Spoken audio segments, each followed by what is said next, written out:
Hello aspirants, welcome to our channel. ఈ రోజు వీడియోలో మనం ప్రీవియస్ ఇయర్ ఎన్టీపీసీ క్వశ్చన్ పేపర్లో మ్యాథ్స్ క్వశ్చన్స్ గురించి ఇన్ డీటెయిల్గా డిస్కస్ చేసుకుందాం.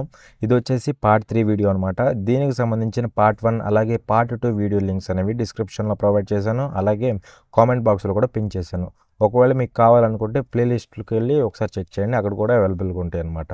అలాగే వీడియోలోకి వెళ్ళబోయే ముందు మీ అందరికీ ఒక చిన్న రిక్వెస్ట్. ఏంటి రిక్వెస్ట్ అంటే, మీరు కనుక మన ఛానల్కి ఇంకా సబ్స్క్రైబ్ చేసుకోకపోతే ఇప్పుడే వెళ్ళి సబ్స్క్రైబ్ చేసుకోండి. ఎందుకంటే ఫ్యూచర్లో ఇలాంటి మంచి మంచి వీడియోస్ అనేవి మన ఛానల్లో రాబోతున్నాయి కాబట్టి. So without further delay let's get in to the video. So చూడండి, ఇక్కడ ఫస్ట్ క్వశ్చన్లో ఏమంటున్నాడు, find the value of the following అనేసి మనకి ఇది ఇచ్చాడు కదా. జనరల్గా చాలామంది స్టూడెంట్స్ ఏం చేస్తారంటే, ఇక్కడ పాయింట్స్లో ఉంది కాబట్టి ఇది టైం కన్జ్యూమింగ్ ఏమో అనేసి దీన్ని స్కిప్ చేస్తూ ఉంటారు. అలాగే కొంతమంది ఏం చేస్తారంటే, ఇక్కడ చూడండి, దీన్ని సాల్వ్ చేస్తారు. అంటే ఈ రెండింటిని మల్టిప్లై చేస్తారు, అలాగే ఈ రెండింటిని మల్టిప్లై చేస్తారు. మల్టిప్లై చేసేసి యాడ్ చేస్తారనమాట. ఇది కూడా టైం టేకింగ్ ప్రాసెస్ అనమాట. అయితే ఇక్కడ జాగ్రత్త చూస్తే ఇది టైం టేకింగ్ ప్రాసెస్ అనేది కాదనమాట, ఇది సాల్వ్ చేయటం అనేది. ఎందుకంటే జాగ్రత్తగా అబ్జర్వ్ చేయండి. ఇక్కడ అబ్జర్వ్ చేస్తే మీరు 13.5 ఉంది, ఇక్కడ 13.5 ఉంది. రెండిట్లో 13.5 కామన్ తీస్తే అప్పుడు ఏమవుతుందో చూడండి. ఇదిగోండి 13.5 కామన్ తీస్తున్నా. కామన్ తీస్తే ఇక్కడ దీంట్లో ఏముంటుంది, 4.6 ఉంటుంది, అవునా కదా. ఇక్కడేమో 4.6, మధ్యలో ప్లస్ ఉంది కదా, ప్లస్. ఇక్కడేమో 5.4 ఉంటుంది, అవునా కదా. 13.5 కామన్ తీస్తే ఫస్ట్ దాంట్లోనేమో 4.6 ఉంటుంది, ప్లస్ సెకండ్ దాంట్లోనేమో 5.4 ఉంటుంది. అలా ఇది వచ్చేసి 13.5 ఇంటూ ఇదేమవుతుంది 4.6 ప్లస్ 5.4 అంటే ఇది 10 అవుతుంది, అవునా కదా. సో 13.5 ఇంటూ 10 అంటే 135, ఓకేనా. ఇలా సింపుల్గా థింక్ చేయాలన్నమాట. సో అలా మన ఆప్షన్ ఏమవుతుందంటే ఆప్షన్ నెంబర్ 1 అవుతుంది, ఓకేనా. నెక్స్ట్ క్వశ్చన్ చూడండి, క్వశ్చన్ నెంబర్ 67. ఇక్కడ ఏమంటున్నాడు, what decimal of an hour is a second. అంటే ఇలాంటి మోడల్ మీకు లాస్ట్ క్లాస్లో చెప్పుంటే, ఐ థింక్ లాస్ట్ క్లాస్ అనుకుంటా, దాంట్లో చెప్పాను ఒకసారి. చూడండి అక్కడ ఫార్మేట్ ఎలా ఉంటుందంటే చూడండి, what percent of A is B, what percent of A is B అనేసి ఈ ఫార్మేట్లో ఉంటే ఏదైనా క్వశ్చన్ అనేది ఏం చేయమన్నాను మిమ్మల్ని, ఆఫ్ తర్వాత ఎవరు ఉంటారో వాళ్ళని కింద రాయమన్నా. ఇదిగోండి ఆఫ్ తర్వాత ఏ ఉంది కాబట్టి ఏని కింద రాయండి, రిమైనింగ్ ఏముంది, రిమైనింగ్ బి కాబట్టి బీని పైన రాయండి, పర్సంటేజ్ అన్నాడు కాబట్టి ఇంటూ 100 చేయమన్నా. ఇదేనా కదా చెప్పింది లాస్ట్ క్లాస్లో. సో ఆఫ్ తర్వాత ఉన్న వాల్యూని కింద రాయండి, రిమైనింగ్ది పైన ఇంటూ 100, ఎప్పుడు పర్సంటేజ్ అడిగితే. కానీ ఇక్కడ పర్సంటేజ్ ప్లేస్లో ఏముందో చూడండి, డెసిమల్ ఉంది. ఒకవేళ పర్సంటేజ్ అడిగితే ఇంటూ 100 చేయాలి. ఇక్కడ పర్సంటేజ్ అనకుండా పర్సంటేజ్ ప్లేస్లో డెసిమల్ ఉంది, అంతేనే కదా. రిమైనింగ్ అంతా సేమే కదా ఫార్మేట్, కాకపోతే పర్సంటేజ్ ప్లేస్లో డెసిమల్ ఉంది. డెసిమల్ అంటే పర్సంటేజ్ అడగలేదు కాబట్టి మనం ఈ 100 తీసేస్తాం అనమాట. ఒకవేళ పర్సంటేజ్ అంటే ఇంటూ 100 చేసేవాళ్ళం, కానీ పర్సంటేజ్ అడగలేదు కాబట్టి దీని వరకే సాల్వ్ చేస్తాం. అంటే హాఫ్ తర్వాత ఎవరు ఉన్నారో వాళ్ళని కింద రాస్తాం, రిమైనింగ్ వాళ్ళని పైన రాస్తాం, ఇంతవరకే సాల్వ్ చేస్తాం. దాన్ని సాల్వ్ చేస్తే మనకు కావాల్సిన ఆన్సర్ అనేది వచ్చేస్తుంది. సో ఏమవుతుందో చూడండి జాగ్రత్తగా. ఇక్కడ చూడండి, హాఫ్ తర్వాత ఎవరు ఉన్నారు, యాన్ అవర్ అంటే ఒక అవర్ ఉందన్నమాట. హాఫ్ తర్వాత ఎవరు ఉన్నారు, అవర్ ఉంది కాబట్టి చూడండి, ఇదిగోండి అవర్ని కింద రాసేస్తా. హాఫ్ తర్వాత అవర్ ఉన్నారు కాబట్టి అవర్ని కింద రాసేస్తా. రిమైనింగ్ ఎవరు ఉన్నారు, రిమైనింగ్ సెకండ్ అయినా కదా, సో ఆ సెకండ్ని పైన రాసేస్తా. ఇదిగోండి సెకండ్. సో ఇప్పుడు మనం ఈ సెకండ్స్ని అవర్స్లోకి కన్వర్ట్ చేసి క్యాన్సిల్ చేయొచ్చు, లేదంటే ఈ అవర్స్నే మనం సెకండ్స్లోకి కన్వర్ట్ చేసి క్యాన్సిల్ అయితే చేయొచ్చు. సింపుల్గా ఏముంటుందంటే అవర్స్ని సెకండ్స్లోకి కన్వర్ట్ చేయడం అనేది ఈజీ అవుతుంది కాబట్టి అవర్స్నే మనం సెకండ్స్లోకి కన్వర్ట్ చేసి సెకండ్స్ క్యాన్సిల్ చేయొచ్చు అనమాట. చూడండి ఏమవుతుంది అప్పుడు. 1 అవర్ అంటే మనకేం తెలుసు, 1 hour is equal to 60 seconds, 60 minutes, అవునా కదా. 1 hour is equal to 60 minutes. Again we have to convert this minutes into seconds. ఇప్పుడు మినిట్స్ని సెకండ్స్లో కన్వర్ట్ చేస్తే 1 మినిట్ ఏమవుతుంది, 60 సెకండ్స్ అనే కదా. అలా ఆల్రెడీ 60 ఉంది, అగైన్ మినిట్ అంటే 60 సెకండ్స్. సో 60 ఇంటూ 60 సెకండ్స్, అవునా కదా. సో అలా 1 అవర్ అనేది ఏమవుతుంది, 60 ఇంటూ 60 సెకండ్స్. సో చూడండి, ఇదిగోండి సెకండ్ పైనే ఉంటుంది, ఓకేనా. అవర్ అంటే 60 into 60 seconds. So 60 into 60 seconds. చూడండి ఇక్కడ సెకండ్స్ క్యాన్సిల్ అయిపోయిందా. సో అలా ఫైనల్గా ఆన్సర్ ఏమవుతుంది, 1/60 ఇంటూ 60. 6 ఎంత, 36, 00 ఉంది కదా, సో 3600 అవుతుంది. సో ఫైనల్గా ఈ వాల్యూ ఏమవుతుంది, 1/3600. ఇదేనే కదా. కానీ ఇక్కడ వచ్చేసి మనకి ఫ్రాక్షన్లో వచ్చింది, కానీ ఫ్రాక్షన్లో కాదు వాడు అడిగింది, డెసిమల్ అడిగాడు, అంటే పాయింట్స్లో అడిగాడు అనమాట. దీనికోసం నేను ఏం చేస్తానంటే దీన్ని 1/36ని 9/4 రాసుకోవచ్చుగా. ఇదిగోండి 1/9 × 1/4 రాసుకున్నా. ఇంటూ 100 ఉంది కదా ఇక్కడ, సో ఇదిగోండి 100 రాసానా.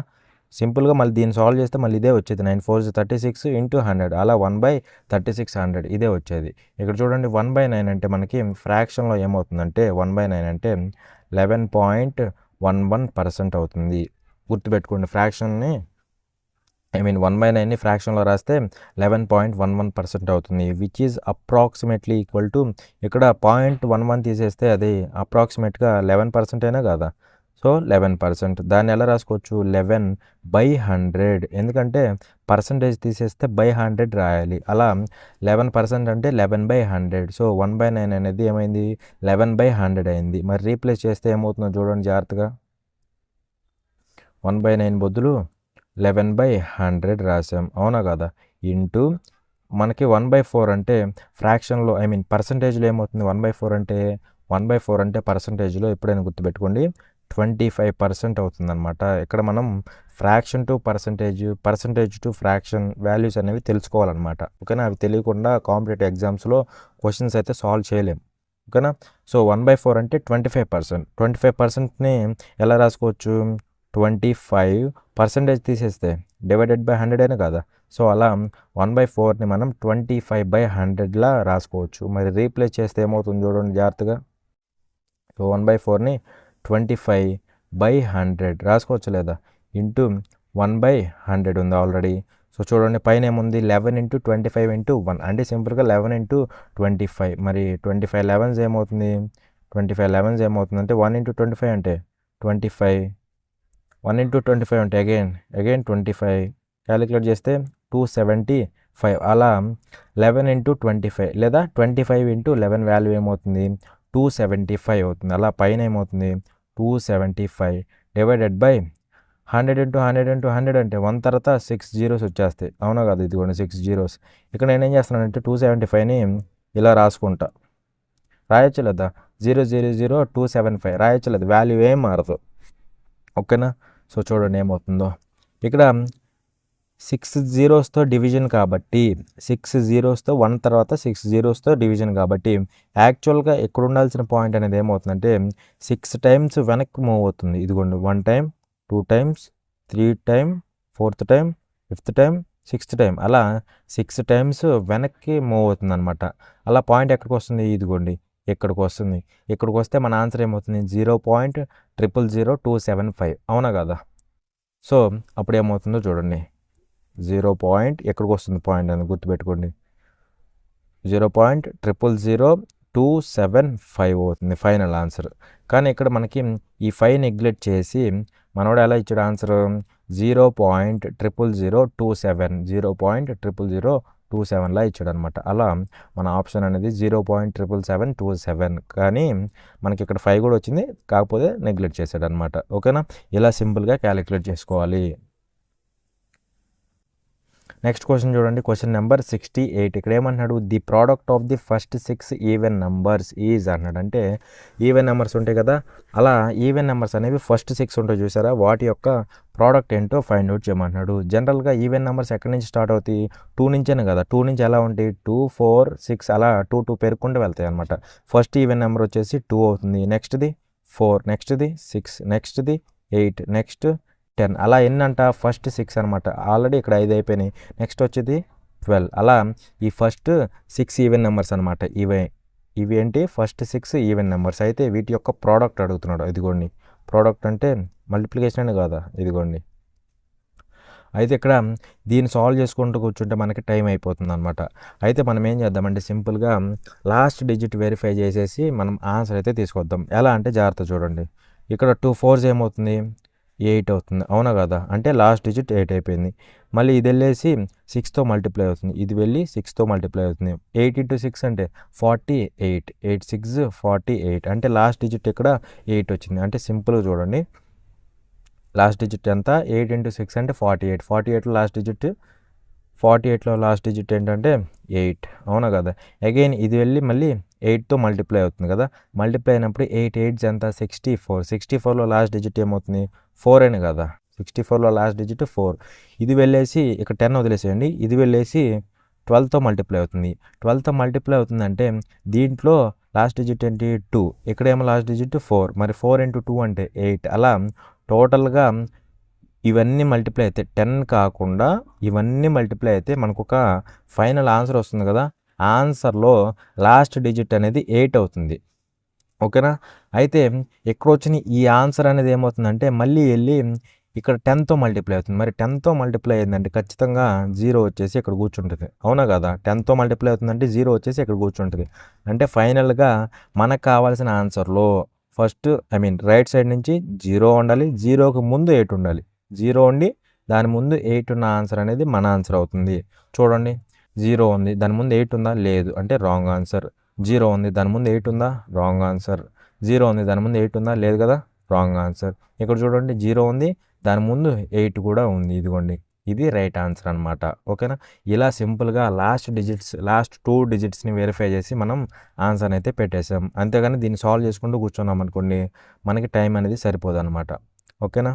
ఒకవేళ మీకు టైం ఉండి సాల్వ్ చేసినా సరే ఇదే ఆన్సర్ వస్తుంది. ఓకేనా. సో అలా ఆప్షన్ నెంబర్ 2.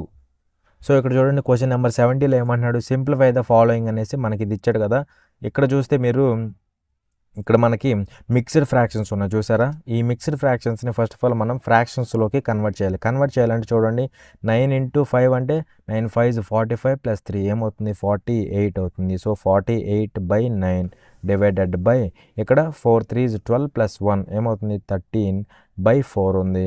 ఇంటూ 16 7 అంటే ఏమవుతుంది 112 112 + 5 అంటే 117 117/16 ప్లస్ 7/8 ఇంటూ 16 ఉంది, అవునా కాదా.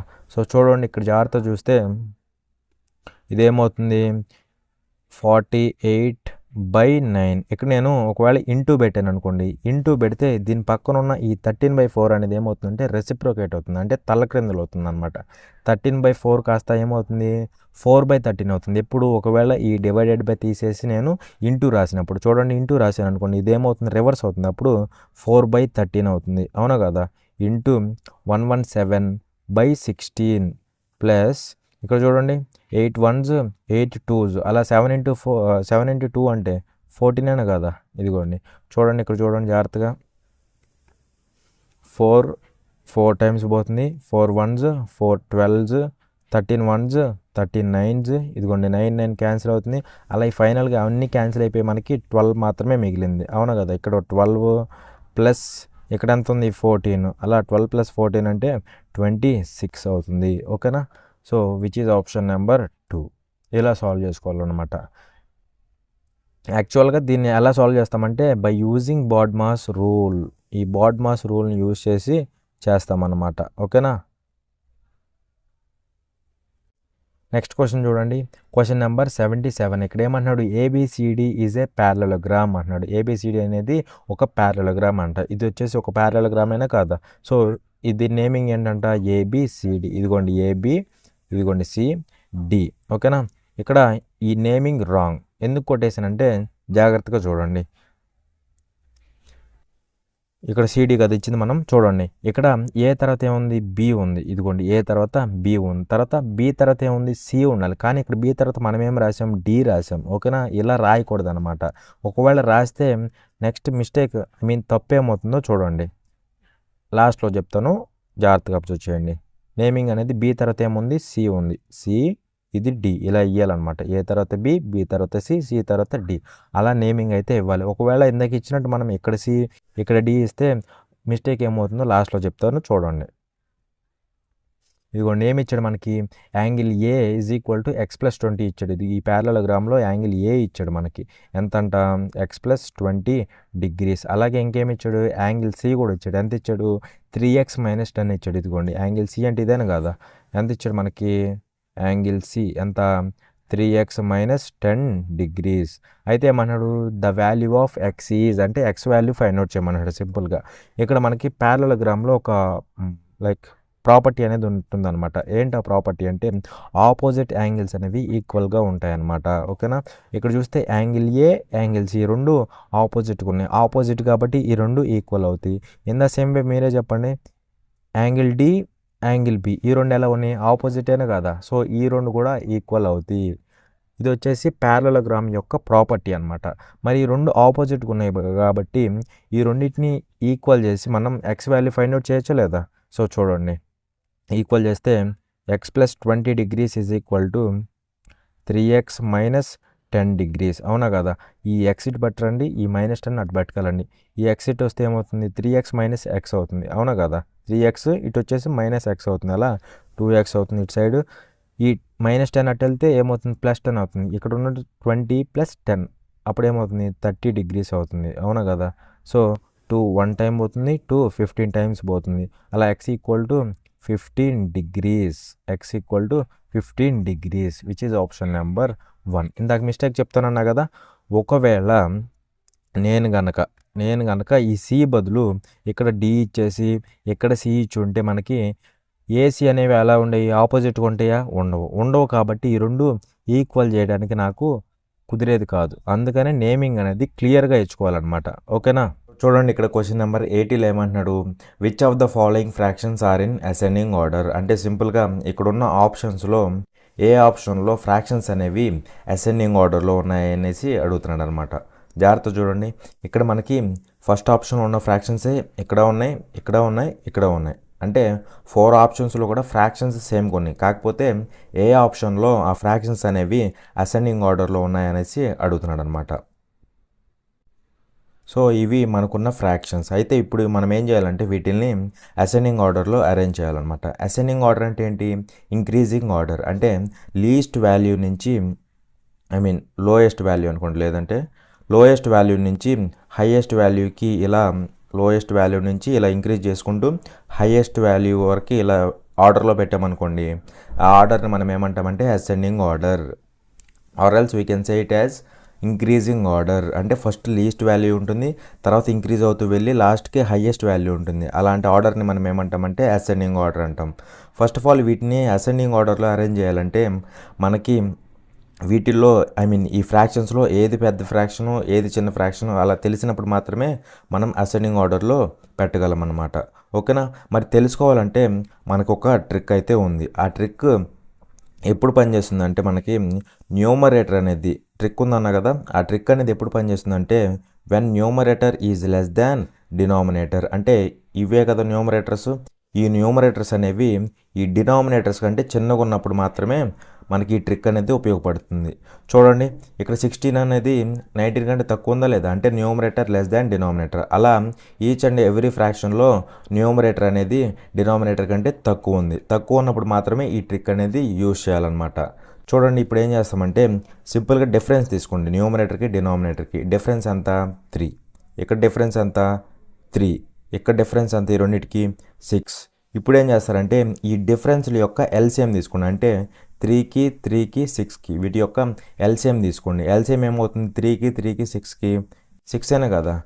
ఓకే, ఎల్సిఎం అనేది 6 అయింది. అంటే ఇప్పుడు ఇది 6 చేయాలి మనం, దీన్ని కూడా 6 చేయాలి, దీన్ని కూడా 6 చేయాలి. మరి దీన్ని 6లా రాయాలంటే 2 పెట్టి మల్టిప్లై చేస్తే సరిపోతుందా?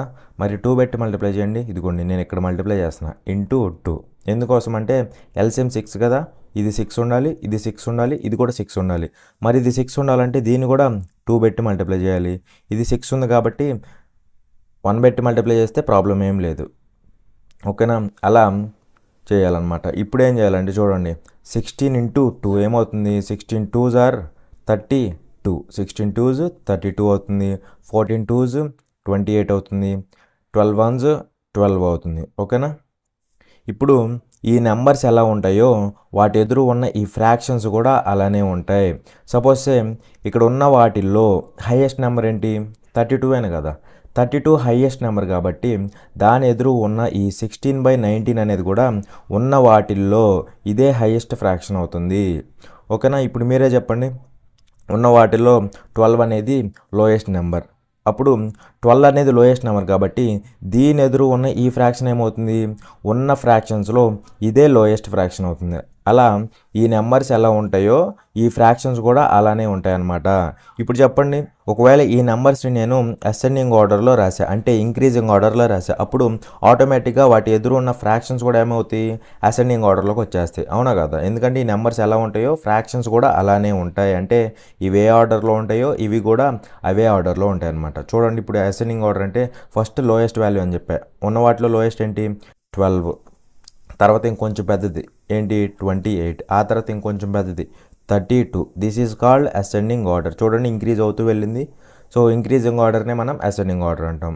మరి ఇప్పుడు ఫ్రాక్షన్స్లో చెప్తే 12 ఎదురు ఏ ఫ్రాక్షన్ ఉంది, 12 ఎదురు 12/18 అనే ఫ్రాక్షన్ ఉంది. అవునా కదా? 12 ఎదురు 12/18.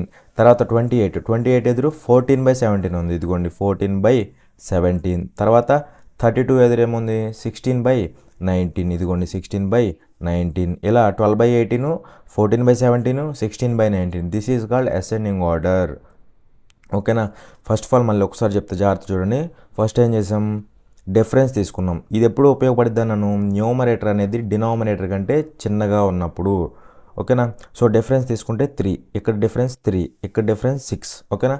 ఇప్పుడు డిఫరెన్స్లకి ఎల్సిఎం తీసుకోమన్నా. ఎల్సిఎం 6 అయింది కాబట్టి దీన్ని కూడా 6 చేయాలి, దీన్ని 6 చేయాలి, దీన్ని కూడా 6 చేయాలి. 6 చేయాలంటే 2 పెట్టి మల్టిప్లై చేయాలి. ఇదిగోండి 2 పెట్టి మల్టిప్లై చేసా. దీన్ని కూడా 6 చేయాలి. ఇదిగోండి 2 పెట్టి మల్టిప్లై చేసా. దీన్ని 6 చేయాలి. ఆల్రెడీ 6 ఉంది, 1 పెట్టి మల్టిప్లై చేసిన ప్రాబ్లం లేదు కదా.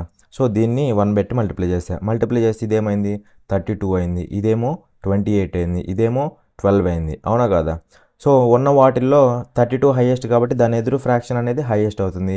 ఇది లోయెస్ట్ కాబట్టి దీని ఎదురు ఫ్రాక్షన్ లోయెస్ట్ అవుతుంది. అలా ఈ నెంబర్స్ ఎలా ఉంటే వాటి ఎదురు ఉన్న ఫ్రాక్షన్స్ అలా ఉంటాయి అనమాట. ఒకవేళ నెంబర్స్ అనేవి ఇలా అసెండింగ్ ఆర్డర్లో ఉంటే వాటి ఎదురు ఫ్రాక్షన్స్ కూడా అసెండింగ్ ఆర్డర్లోనే ఉంటాయి.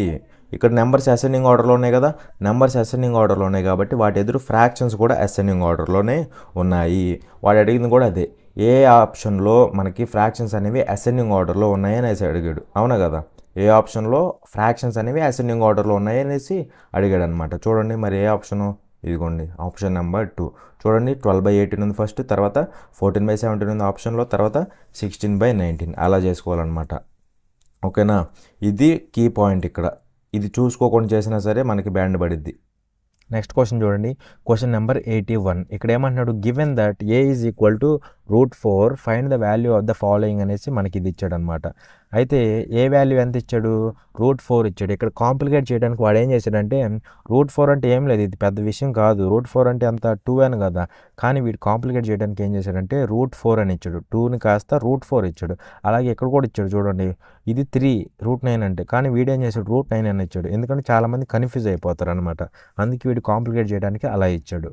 సో చూడండి, సింపుల్గా అయిపోతుంది. √9 అంటే 3 అని కదా, ప్లస్ 25 ఇంటూ ఏ అంటే ఎంత, ఏ అంటే √4 విచ్ ఈజ్ నథింగ్ బట్ 2. అవునా కదా? ప్లస్ √64 అంటే 8 అని కదా. సో 8 + 3 అంటే ఇది 11 అవుతుంది. ప్లస్ 25 ఇంటూ 2 అంటే ఇది 50 అవుతుంది. సో అలా 50 + 11 అంటే 61. ఎంత సింపుల్ చూడండి, అసలు ఇది చూసి పెట్టేసేయాలన్నమాట. ఇలాంటి ఆన్సర్లు చేయకూడదు. ఓకేనా? సో అలా ఆప్షన్ నెంబర్ 4. నెక్స్ట్ క్వశ్చన్ చూడండి, ఇక్కడ ఏమంటున్నాడు, క్వశ్చన్ నెంబర్ 86. ఇక్కడ ఏమంటున్నాడంటే, the following table shows the number of students appeared in an exam and the number of students selected from different schools for admission in a well ranked university. Study the table carefully and answer the question that follows అనేసి మనకి కొంత data అయితే ఇచ్చాడనమాట. So ఈ డేటాని క్లియర్గా explain చేస్తా చూడండి. ఇక్కడ చూస్తే ఇవన్నీ స్కూల్స్ అనమాట. ఓకేనా? ఇవన్నీ స్కూల్స్. అయితే ఇక్కడ ఈ స్కూల్లోంచి అపియర్ అయిన వాళ్ళు అంటే ఎగ్జామ్ రాసిన వాళ్ళు వీళ్ళు ఎగ్జామ్ రాసిన వాళ్ళు. ఓకేనా? అలా వీళ్ళు వచ్చేసి వీళ్ళందరూ ఎగ్జామ్ రాసిన వాళ్ళు అయితే ఆ రాసిన వాళ్ళలో సెలెక్ట్ అయిన వాళ్ళు వీళ్ళు అనమాట. అంటే సింపుల్గా చెప్పాలంటే ఏబీసీ అనే స్కూల్లో 1000 మెంబర్స్ ఎగ్జామ్ రాస్తే 800 మెంబర్స్ సెలెక్ట్ అయ్యారనమాట. 1000 స్టూడెంట్స్ ఎగ్జామ్ రాస్తే 800 స్టూడెంట్స్ సెలెక్ట్ అయ్యారనమాట. అలా ఈచ్ స్కూల్లో ఇలా ఎగ్జామ్ రాసిన వాళ్ళు వీళ్ళైతే ఎగ్జామ్లో సెలెక్ట్ అయిన వాళ్ళు వీళ్ళనమాట. ఓకేనా? అయితే ఇక్కడ ఏమంటున్నాడు చూడండి క్వశ్చన్లో, in which of the following schools has there been maximum percentage of selection in university. అంటే ఈ 5 స్కూల్స్లో ఎక్కువ పర్సంటేజ్ స్టూడెంట్స్ ఏ స్కూల్లో సెలెక్ట్ అయ్యారు అనేసి అడుగుతున్నాడు. పర్సంటేజ్ రూపంలో ఏ స్కూల్లో ఎక్కువ మంది స్టూడెంట్స్ అనేవాళ్ళు సెలెక్ట్ అయ్యారనమాట. ఓకేనా? అదే అడుగుతున్నాడు. సో చూడండి, ఇక్కడ పర్సంటేజ్ కనుక్కోవడం కోసం జాగ్రత్త చూడండి. ఇక్కడ ఫస్ట్ స్కూల్ కనుక్కుంటున్నాను చూడండి. టోటల్ ఉన్న వాళ్ళు ఎంతమంది, టోటల్ 1000 మెంబర్స్ అయితే ఇందులో సెలెక్ట్ అయిన వాళ్ళు 800 మెంబర్స్. అవునా కదా, 1000 రాస్తే 800 సెలెక్ట్ అయ్యారు. మరి పర్సంటేజ్లో చెప్పాలంటే ఇంటూ 100. ఓకేనా, ఇదిగోండి 00 క్యాన్సిల్, ఇక్కడ ఒక 0 ఇక్కడ ఒక 0 క్యాన్సిల్, అలా ఇదేమవుతుంది 80. అంటే 1000 మెంబర్స్ రాసినప్పుడు 800 స్టూడెంట్స్ పాస్ అయితే సెలెక్ట్ అయితే అక్కడ పర్సంటేజ్ రూపంలో ఎంతమంది సెలెక్ట్ అయినట్టు, 80% సెలెక్ట్ అయినట్టు. ఓకేనా, సో అది పర్సంటేజ్ రూపంలో అనమాట. అగైన్ ఇప్పుడు సెకండ్ స్కూల్లో టోటల్ ఎంతమంది ఉన్నారు, టోటల్ ఎంతమంది రాశారు ఎగ్జాము, 1200 మెంబర్స్ రాస్తే సెలెక్ట్ అయిన వాళ్ళు 1050 సెలెక్ట్ అయ్యారు. పర్సంటేజ్లో కావాలంటే ఇంటూ 100. ఇదిగోండి 00 క్యాన్సిల్, 3 పోతుంది కదా, 3 4 టైమ్స్ పోతుంది, 3 3 9, ఇంకో 1 ఉంటుంది, 1 5 అంటే 15 అవుతుంది, 3 5 15, పక్కన 0 ఉంది కదా 0. అగైన్ దీంట్లో 2 పోతుంది చూడండి, 2 టైమ్స్ పోతుంది, 2 1s 2, 1 మిగిలిపోతుంది కదా, 1 5 అంటే 15, అంటే 2 7s 14 కదా, 1 ఉంటుంది, 1 ఇక్కడ ఒక 0 ఉంటుంది, 0 అంటే 10 అవుతుంది కదా, సో 5 టైమ్స్ పోతుంది. అగైన్ దీంట్లో మళ్ళీ 2 ఎన్ని టైమ్స్ పోతుంది, 2 8 టైమ్స్ పోతుంది 16, ఇంకా 1 మిగులుతుంది, 1 5 అంటే 15, దీంట్లో 7 టైమ్స్ పోతుంది, 14 పోగా 1 ఉంటుంది కదా, అది 1 అంటే 1/2 అంటే 0.5, అలా 87.5. అంటే సెకండ్ స్కూల్లో మనకి 87.5% స్టూడెంట్స్ అయితే సెలెక్ట్ అయ్యారు. నెక్స్ట్ చూడండి, థర్డ్ స్కూల్లో ఎంతమంది సెలెక్ట్ అయ్యారో పర్సంటేజ్లో చూస్తే టోటల్ ఎంతమంది, 1500 మెంబర్స్ ఎగ్జామ్ రాశారు. అందులో సెలెక్ట్ అయిన వాళ్ళు 1350 సెలెక్ట్ అయ్యారు. పర్సంటేజ్లో కావాలంటే ఇంటూ 100. చూడండి 00 క్యాన్సిల్, 5 పోతుంది, 5 3 టైమ్స్ పోతుంది, 5 2s 10, 3 ఉంటుంది, 3 5 అంటే 35, అంటే 5 7s 35, 0 ఉంది కదా 0, ఇదిగోండి 3 1s 3 9s 27 ఉంది, పక్కన 0 ఉంది కదా 9, 0 అంటే 90. సో అలా థర్డ్ స్కూల్లో 90% స్టూడెంట్స్ అయితే సెలెక్ట్ అయ్యారనమాట. ఓకేనా, నెక్స్ట్ చూడండి ఫోర్త్ స్కూల్ ఎలా ఉందో. ఫోర్త్ స్కూల్లో ఎలా ఉన్నారంటే టోటల్ రాసిన వాళ్ళు ఎంతమంది, ఎగ్జాము 1100 మెంబర్స్ రాశారు. సెలెక్ట్ అయిన వాళ్ళు ఎంతమంది, 900 మెంబర్స్ సెలెక్ట్ అయ్యారు. పర్సంటేజ్లో కావాలి కాబట్టి ఇంటూ 100. చూడండి ఇదిగోండి 00 క్యాన్సిల్, ఇదేమవుతుంది 9/11 అవుతుంది, ఇంటూ 100. అవునా కదా, సో చూడండి ఎక్కడైనా మనకి 1/11 అన్నామంటే అది పర్సంటేజ్లో ఏమవుతుందంటే 9.09% అవుతుంది. 1/11 అన్నామంటే అది పర్సంటేజ్లో 9.09% అవుతుంది. కానీ మనకు కావాల్సింది ఏంటి, 9/11 అనమాట. మరి 9/11 అంటే 9 టైమ్స్ ఆఫ్ 1/11 అని కదా, అంటే దీనికి 9 టైమ్స్ చేస్తే మనకి 9/11 వస్తుంది. మరి దీనికి 9 టైమ్స్ అంటే ఏమవుతుంది, 9 9s 81 పాయింట్, ఇక్కడ 81 అవుతుంది. అవునా కదా, దీన్ని 9 టైమ్స్ మల్టిప్లై చేస్తే 81.81% ఉంది కదా పర్సెంట్. కానీ ఇక్కడ 9/11 ఇదేమవుతుంది, ఇంటూ 100 అవుతుంది. అంటే సింపుల్గా దీన్ని ఇంటూ 100 చేస్తే ఇది వస్తుందా లేదా చూడండి. ఇంటూ 100 చేసినప్పుడు ఏమవుతుంది చూడండి, ఇదిగోండి పర్సంటేజ్ అంటే డివైడెడ్ బై 100, ఇదేమో ఇంటూ 100. మరి డివైడెడ్ బై 100 ఇంటూ 100 ఈ రెండు క్యాన్సిల్ అయిపోతాయి. అలా దీని వాల్యూ ఏమవుతుంది, 81.81. అంటే సింపుల్గా ఈ ఫోర్త్ స్కూల్లో ఎంతమంది సెలెక్ట్ అయ్యారు పర్సంటేజ్ రూపంలో, 81.81% స్టూడెంట్స్ అయితే సెలెక్ట్ అయ్యారనమాట. చూడండి ఎంతమంది, 81.81% స్టూడెంట్స్ అయితే సెలెక్ట్ అయ్యారు. నెక్స్ట్ ఫిఫ్త్ స్కూల్లో చూడండి, ఫిఫ్త్ స్కూల్లో ఎంతమంది సెలెక్ట్ అయ్యారు చూడండి పర్సంటేజ్లో. ఫిఫ్త్ స్కూల్లో 900 మెంబర్స్ ఎగ్జామ్ రాశారు. వాళ్ళలో సెలెక్ట్ అయిన వాళ్ళు 750 సెలెక్ట్ అయ్యారు. పర్సంటేజ్లో కావాలంటే ఇంటూ 100. చూడండి 00 క్యాన్సిల్. ఓకేనా, సో 3 టైమ్స్ పోతుంది, 3 25s 75 కదా, 325 75, పక్కన 0 ఉంది కదా 0. చూడండి 3 1s నియర్లీ 24లో 25లో 3 ఎన్ని టైమ్స్ పోతుంది, 8 టైమ్స్, 3 8s 24, 1 మిగులుతుంది, 1 0 అంటే 10 అవుతుంది. 10లో 3 ఎన్ని టైమ్స్ పోతుంది, నియర్లీ 3 టైమ్స్ పోతుంది, 3 3s 9 కదా, ఇంకా 1 మిగులుతుంది. 1/3 అంటే 0.33. అలా ఫిఫ్త్ స్కూల్లో ఎంతమంది సెలెక్ట్ అయ్యారంటే 83.33% పీపుల్ అయితే సెలెక్ట్ అయ్యారనమాట. సో చూడండి ఫైనల్గా చెప్తున్నాను ఒకసారి. ఫస్ట్ స్కూల్లోనేమో 80% సెలెక్ట్ అయ్యారు, సెకండ్ స్కూల్లో 87.5% సెలెక్ట్ అయ్యారు, థర్డ్ స్కూల్లో 90% సెలెక్ట్ అయ్యారు, ఫోర్త్ స్కూల్లో 81.81% సెలెక్ట్ అయ్యారు, అలాగే ఫిఫ్త్ స్కూల్లో మనకి 83.33% స్టూడెంట్స్ అయితే సెలెక్ట్ అయ్యారనమాట. అయితే ఇక్కడ ఏమంటున్నారు, మ్యాక్సిమం పర్సంటేజ్ సెలక్షన్ అనేది ఎక్కడ జరిగింది, మరి ఎక్కడ జరిగిందంటే ఆబ్వియస్గా మనకి థర్డ్ స్కూల్లో మ్యాక్సిమం పర్సంటేజ్ ఆఫ్ స్టూడెంట్స్ అయితే సెలెక్ట్ అయ్యారనమాట. ఎందుకంటే ఉన్న వాటిలో వీడే హైయెస్ట్ అనమాట. ఐ మీన్ ఈ స్కూల్లోనే హైయెస్ట్ మెంబర్స్ అనేవాళ్ళు సెలెక్ట్ అయ్యారు. ఎందుకంటే ఇక్కడ 90% సెలెక్ట్ అయ్యారనమాట. మిగిలినవన్నీ కూడా కొంచెం తక్కువ అనమాట. So which is the required answer, మరి స్కూల్ నేమ్ ఏంటి ఇక్కడ, ఐజేకే అనే స్కూల్లో 90% స్టూడెంట్స్ అనేవాళ్ళు సెలెక్ట్ అయ్యారనమాట. Which is option number 1. ఓకేనా, మ్యాక్సిమం అన్నాడు, మరి ఉన్న వాళ్ళలో మ్యాక్సిమం ఇక్కడే కదా సెలెక్ట్ అయింది. సో అలా ఐజేకే స్కూల్ అనేది మన ఆన్సర్ అవుతుంది. ఇక్కడ చూడండి క్వశ్చన్ నెంబర్ 87. ఇక్కడ 87లో ఏమంటున్నాడు చూడండి, మనకి కొంత డేటా ఇచ్చాడు కదా. డేటా ఏంటంటే ఇక్కడ సింపుల్గా చెప్పేస్తా, కంగారు పడకండి. ఇవి వచ్చేసి ఇయర్స్ అనమాట. అంటే ఇది first year, second year, third year, fourth year, fifth year, sixth year. ఓకేనా, అలాగే ఈ నెంబర్స్ ఉన్నాయి చూసారా, ఈ బార్స్ పైన నెంబర్స్ ఉన్నాయి చూసారా, ఇవి వచ్చేసి ఈ ఇయర్స్లో జరిగిన సేల్స్ అనమాట. ఓకేనా, అంటే ఫస్ట్ ఇయర్లో 40 సేల్ జరిగింది. ఇవి థౌజండ్స్లో ఉంటాయి. ఇదిగోండి థౌజండ్స్ అన్నాడు చూసారా, అంటే ఫస్ట్ ఇయర్లో 40,000 సేల్స్ జరిగినాయి. అలా సెకండ్ ఇయర్లో 50, థర్డ్ ఇయర్లో 35, ఫోర్త్ ఇయర్లో 45, ఫిఫ్త్ ఇయర్లో 55, సిక్స్త్ ఇయర్లో 30 అలా సేల్స్ అయితే జరిగినాయి అనమాట. అయితే ఇక్కడ ఏమంటున్నాడు చూడండి, క్వశ్చన్ మొత్తం చదవను, బిట్స్ వైజ్గా ఎక్స్ప్లెయిన్ చేస్తా, జాగ్రత్త చూడండి. ది యాబ్సల్యూట్ డిఫరెన్స్ బిట్వీన్ ఏంటంట, దేనికి మధ్య డిఫరెన్సు, ఇదిగోండి యాన్యువల్ సేల్స్ ఇన్ ఇయర్ 4. మరి ఇయర్ 4లో సేల్స్ ఎంత, 45 అని కదా, ఇదిగోండి 45. అండ్ అలాగే ఇక్కడ ఏమంటున్నాడంటే the average sales for 6 years, అంటే 6 ఇయర్స్లో వచ్చిన యావరేజ్ సేల్స్ అనమాట. యావరేజ్ సేల్స్ అంటే ఏంటి, ఇక్కడ టోటల్ సేల్స్ 6 ఇయర్స్లో వచ్చిన ఈ టోటల్ సేల్స్ని 6 పెట్టి డివైడ్ చేస్తే మనకేమొస్తుంది, యావరేజ్ సేల్స్ ఫర్ 6 ఇయర్స్. 6 పెట్టి ఎందుకు డివైడ్ చేస్తున్నాం, ఎందుకంటే 6 ఇయర్స్కి అన్నాడు కదా, అలా ఈ 6 ఇయర్స్కి యావరేజ్ సేల్ కావాలి కాబట్టి టోటల్ సేల్స్ బై 6 చేస్తే మనకేమొస్తుంది, యావరేజ్ సేల్స్ వస్తుంది అనమాట.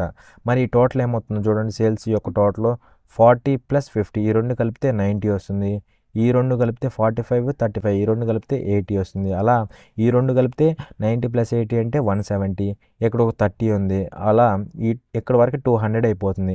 ఎక్కడేముంది 55, 200 + 55 అంటే 255. ఓకేనా, 255 ఇది టోటల్ అనమాట.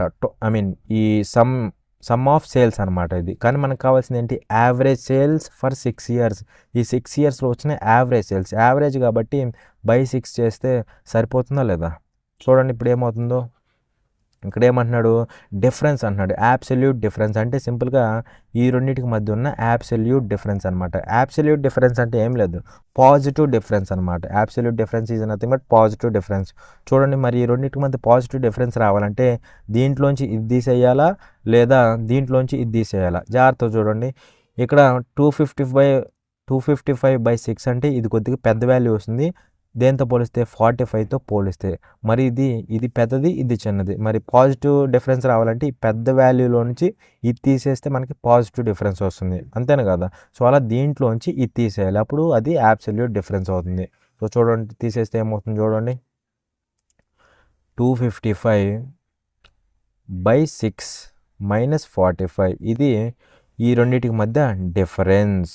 ఓకేనా, ఇక్కడ వరకు ఈ పార్ట్ అయిపోయింది. నెక్స్ట్ చూడండి, absolute difference between annual sale in another year. ఏదో ఒక ఇయర్ ఉందంట, దాంట్లో యాన్యువల్ సేల్ ఉందంట. ఆ యాన్యువల్ సేల్ మనకు తెలియదు కాబట్టి లెటస్ సే ఎక్స్ అనుకుందాం. ఆ యాన్యువల్ సేల్ మనకు తెలియదు కాబట్టి లెటస్ సే ఎక్స్ అనుకుందాం.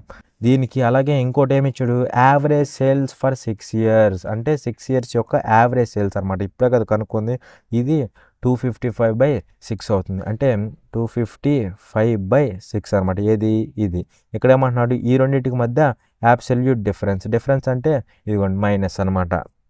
ఓకేనా, సో చూడండి, ఎక్స్ మైనస్ 255/6 ఇది వచ్చేసి ఈ రెండింటికి మధ్య డిఫరెన్స్, అలాగే ఇది వచ్చేసి ఈ రెండింటికి మధ్య డిఫరెన్స్. ఇక్కడ డిఫరెన్స్ అనేది ఎలా ఉందంట చూడండి, the absolute difference between annual sale in year 4 and average sales for 6 years is same as absolute difference between annual sales in another year and average sales for 6 years. అంటే సింపుల్గా ఏం లేదు, ఈ రెండింటి మధ్య డిఫరెన్స్ ఏదైతే ఉందో ఆ డిఫరెన్స్ అనేది ఎలా ఉందంట, ఈజ్ సేమ్.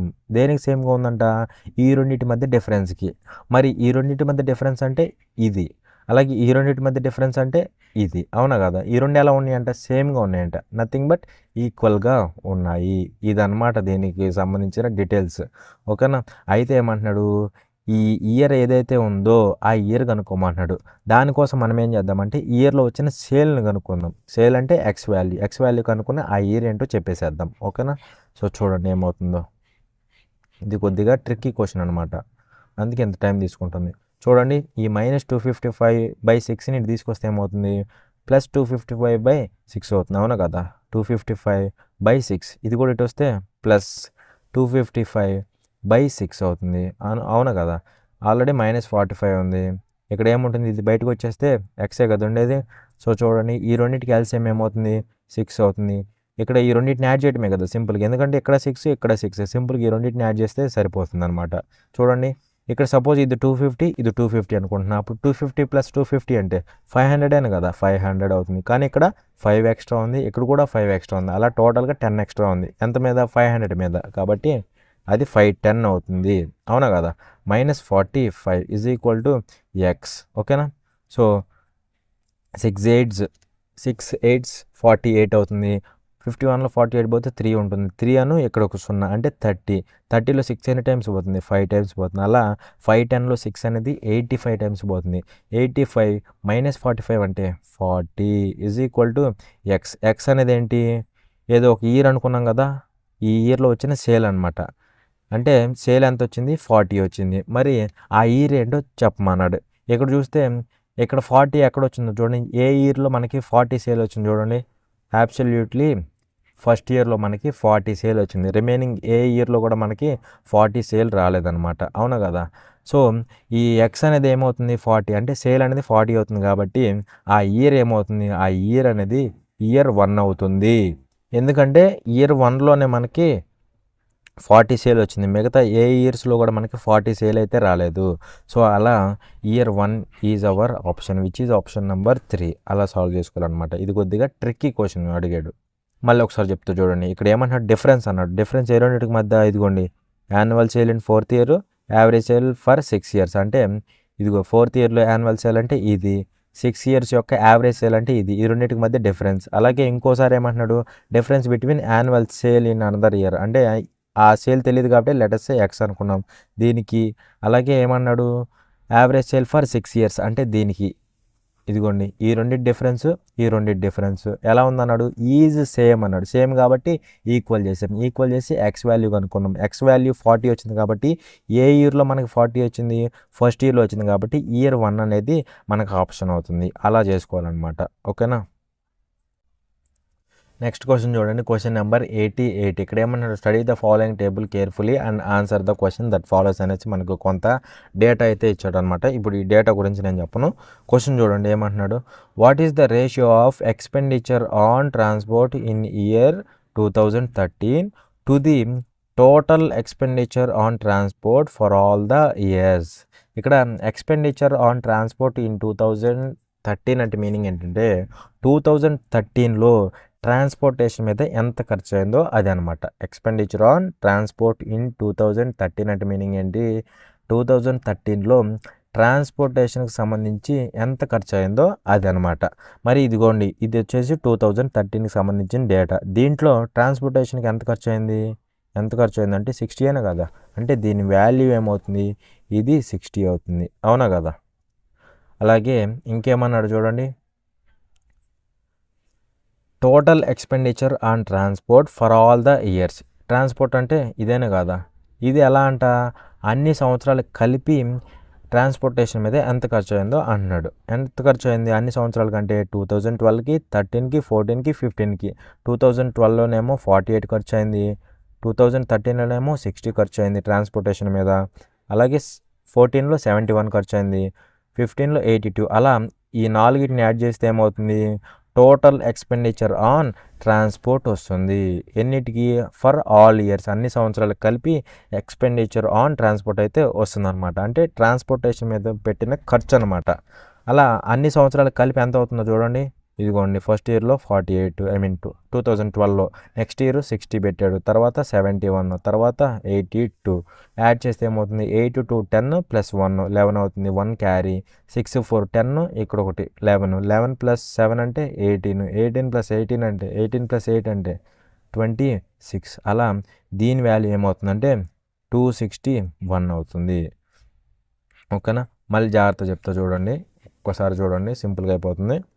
ఇదిగోండి, ఎక్స్పెండిచర్ ఆన్ ట్రాన్స్పోర్ట్ ఇన్ 2013లో ట్రాన్స్పోర్టేషన్ మీద ఎంత ఖర్చు అయింది? 2013 ఇది. దీంట్లో ట్రాన్స్పోర్టేషన్ అంటే 60, ఇదిగోండి 60 రాసామా? అలాగే ఇక్కడ ఏమంటున్నాడు? Total expenditure on transport for all the years, అన్ని సంవత్సరాలకి ట్రాన్స్పోర్టేషన్ మీద ఎంత ఖర్చు అయింది? ఇదిగోండి, 2012లో 48 అయింది, ప్లస్ 2013లో 60 అయింది, ప్లస్ 2014లో 71 అయింది, 2015లో 82 అయింది. ఇదంతా కలిపితే మనకి టోటల్ ఎక్స్పెండిచర్ ఆన్ ట్రాన్స్పోర్ట్ వస్తుంది అనమాట. అదంతా కలిపితే మనకి 261 వచ్చింది. అయితే ఏమంటున్నాడంటే వాట్ ఈజ్ ద రేషియో అంటాడు. అంటే సింపుల్గా ఈ రెండింటికి రేషియో కనుక్కోమంటున్నాడు. మరి ఈ రెండింటికి రేషియో కొడితే ఏమవుతుంది? 3 20 టైమ్స్ పోతుంది. ఇక్కడ వచ్చేసి 3 ఎన్ని టైమ్స్ పోతుందో చూడండి. 3 ఇక్కడ 3 8s 24 అనే కదా, 24 ఇంకా 2 మిగులుతుంది, 2 1 1 21 అంటే 7 టైమ్స్ పోతుంది. సో అలా రేషియో ఏమవుతుందంటే 20:87, which is the required ratio. So అలా దిస్ ఈజ్ ఆప్షన్ నెంబర్ 1. ఓకేనా? నెక్స్ట్ క్వశ్చన్ చూడండి, క్వశ్చన్ నెంబర్ 89. ఇక్కడ మనకి క్వశ్చన్ చదవట్లేదు, ఇది పైది స్కిప్ చేసేస్తున్నాను, డైరెక్ట్గా ఈ డేటా చెప్తా చూడండి. ఇక్కడ మీకు కనిపిస్తుందో లేదో నాకు అర్థం కావట్లేదు, చెప్తా చూడండి. ఇక్కడ ఫస్ట్ది వచ్చేసి ఇది ట్రాన్స్పోర్టేషన్ అనమాట. దీనికి సంబంధించిన పర్సంటేజ్ ఎంత? 9%. అలాగే ఇది వచ్చేసి డైరెక్ట్ మెటీరియల్ కాస్ట్, ఇది వచ్చేసి 22% ఉంది. అలాగే ఇది వచ్చేసి మ్యానుఫ్యాక్చరింగ్ కాస్ట్, ఇది వచ్చేసి 30% ఉంది. అలాగే అడ్వర్టైజ్మెంట్, ఇది వచ్చేసి 11% ఉంది. అలాగే డైరెక్ట్ లేబర్ కాస్ట్, ఇది వచ్చేసి 28% ఉంది. అలా ఈ టోటల్ అనేది 100% అవుతుంది అనమాట. ఇక్కడ క్వశ్చన్లో ఏమంటున్నాడు? If 5000 units of product X are manufactured and the transportation cost incurred towards them amounts to 36,000. ఇక్కడ ట్రాన్స్పోర్టేషన్ కాస్ట్ ఎంత అంటే అమౌంట్ రూపంలో 36,000 అనమాట. అలాగే ఇక్కడ కూడా పై చార్ట్లో ట్రాన్స్పోర్టేషన్ ఇచ్చాడు చూడండి, అది పర్సంటేజ్లో ఎంత? 9%. పర్సంటేజ్లో ఏమో 9%, మనీ రూపంలో ఏమో 36,000 అనమాట. అలా 9% ఏమవుతుంది? 9% ఈజ్ ఈక్వల్ టు 36,000, అంతే కదా. ఇక్కడ ట్రాన్స్పోర్టేషన్ ఏమైంది అన్నాడు? 36,000 అయింది అన్నాడు. కానీ ఇక్కడ పర్సంటేజ్లో 9%, ఇక్కడ పర్సంటేజ్లో 9%, మనీ రూపంలో 36,000. అలా 9% ఈక్వల్ టు 36,000 అయిపోయింది. అయితే ఇక్కడ ఏమంటున్నాడు చూడండి, what would be the selling price of 1 unit of the product X so that the product can earn a profit of 25%. 25% profit రావాలంటే మనం దాన్ని ఎంతగా అమ్మాలి? 125%గా అమ్మాలి. ఒక ప్రోడక్ట్ మీద 25% ప్రాఫిట్ రావాలంటే దాన్ని 125%గా అమ్మాలి. ఎందుకంటే కాస్ట్ ప్రైస్ అనేది మనకి ఎప్పుడు 100% ఉంటుంది. ప్రాఫిట్ రావాలంటే దీని మీద ఎక్స్ట్రాగా అమ్మాలి. ఎక్స్ట్రా ఎంతగా అమ్మాలి? 25% ప్రాఫిట్ రావాలి కాబట్టి ఎక్స్ట్రా 25%గా అమ్మాలి. అలా 100 + 25 125%గా అమ్మాలన్నమాట. అంటే 125% వాల్యూ కనుక్కుంటే సరిపోతుంది. చూడండి, 125% అంటే సింపుల్గా 9% ఇచ్చేసి 125% కనుక్కోమంటున్నాడు. చూడండి ఏమవుతుందో, పర్సంటేజ్ క్యాన్సిల్. ఇదిగోండి, 9 1 టైము, 9 4 టైమ్స్, 4 × 1000 కదా ఇది, అలా ఇది 4000 అవుతుంది. ఇదేమో 125, క్రాస్ మల్టిప్లై చేస్తే 125 × 4000, అవునా కదా. ఇది వచ్చేసి సెల్లింగ్ ప్రైస్ అనమాట. ఎన్ని యూనిట్స్ యొక్క సెల్లింగ్ ప్రైస్ ఇది? టోటల్ 5000 యూనిట్స్ యొక్క సెల్లింగ్ ప్రైస్ అనమాట. ఇది 5000 యూనిట్స్ యొక్క సెల్లింగ్ ప్రైస్. కానీ మనల్ని అడిగింది ఏంటి? 1 యూనిట్ యొక్క సెల్లింగ్ ప్రైస్ అనమాట. మరి 5000 యూనిట్స్ యొక్క సెల్లింగ్ ప్రైస్ అనేది ఇది అవుతుంది అంటే 1 యూనిట్ కావాలంటే ఏం చేయాలి? సింపుల్గా దీన్ని 5000 పెట్టి డివైడ్ చేయాలి, అవునా కదా. 5000 యూనిట్స్ యొక్క సెల్లింగ్ ప్రైస్ ఇదైతే 1 యూనిట్ యొక్క సెల్లింగ్ ప్రైస్ ఏమవుతుంది? బై 5000 చేస్తే సరిపోతుంది అనమాట. చూడండి, 3 zeros క్యాన్సిల్, 5 1s 525 125 అవుతుంది. అలా 25 ఇంటూ 4 అంటే 100. అలా 1 యూనిట్ యొక్క సెల్లింగ్ ప్రైస్ ఏమవుతుందంటే 100 అవుతుంది. ఓకేనా? సో ఇంతవరకు కాన్సెప్ట్ క్లియర్ అనుకుంటున్నాను. వీడియో నచ్చినట్టయితే లైక్ చేయండి, షేర్ చేయండి. అలాగే మన ఛానల్కి ఇంకా సబ్స్క్రైబ్ చేసుకోకపోతే ఇప్పుడే వెళ్ళి సబ్స్క్రైబ్ చేసుకోండి. పక్కనే ఉన్న బెల్ ఐకన్ క్లిక్ చేసి ఆల్ సెలెక్ట్ చేసుకోండి. సో దట్ ఎప్పుడైతే నేను వీడియో అప్లోడ్ చేస్తానో అప్పుడు అది డైరెక్ట్గా మీ మొబైల్కి నోటిఫికేషన్ రూపంలో వస్తుందన్నమాట. Thanks for watching. జై హింద్.